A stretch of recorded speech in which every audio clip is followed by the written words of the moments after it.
अबे टूरी अबे हमर गाँव माँ कर माना चाहूँ तोला अमर के छाँव माँ अबे टूरी अबे हमर गाँव माँ कर माना चाहूँ तोला अमर के छाँव माँ खेले के बहाना आबे धुले के बहाना आबे खेले के बहाना आबे धुले के बहाना आबे रानी ते जरूर आबे रे सिवनी वाला टूराला ते झन बुलावे रे रैत छेओ पारा माँ पूछत आइबे रे सिवनी वाला टूराला ते झन बुलावे रे रैत छेओ पारा माँ पूछत आइबे रे अबे टूरी अबे हमर गाँव माँ कर मना चाहूँ तोला अमारू के छाँव माँ खेले के बहाना आबे भूले के बहाना आबे रानी ते जरूर आबे रे सिवनी वाला टूराला ते झन बुलावे रे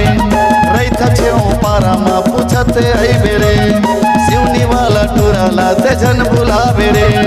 रैत छेओ पारा माँ पूछत आइबे रे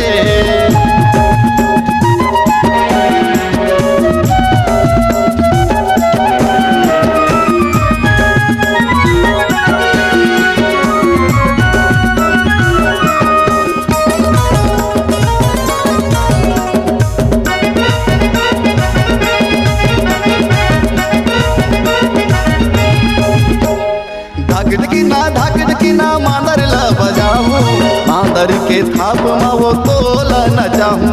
मांदर के थाप में वो तोला न चाहूं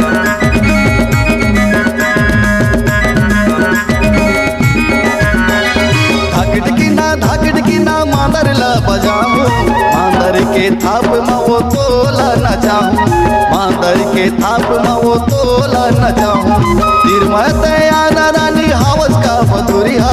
हलू हलू धीरे धीरे नाच पो जमुरिया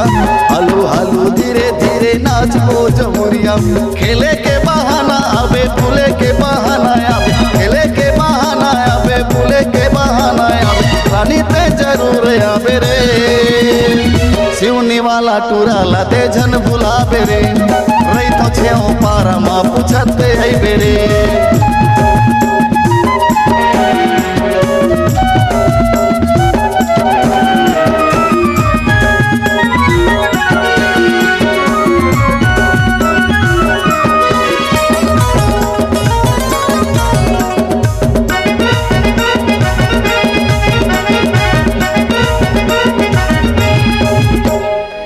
सुकर रूप लतर गढ़े है विधाता लह बन बिरानी मुरमय हतोर राजा लह बन बिरानी मुरमय हतोर राजा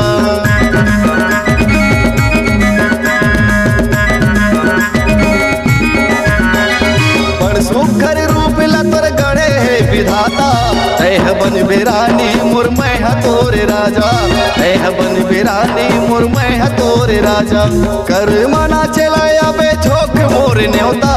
बने रही हमर माया शीश देही देवता बने रही हमर माया शीश देही देवता खेले के बहाना आबे भूले के बहाना आबे खेले के बहाना आबे भूले के बहाना आबे रानी ते जरूर आबे रे सिवनी वाला टूराला ते झन बुलावे रे रैत छेओ पारा माँ पूछत आइबे रे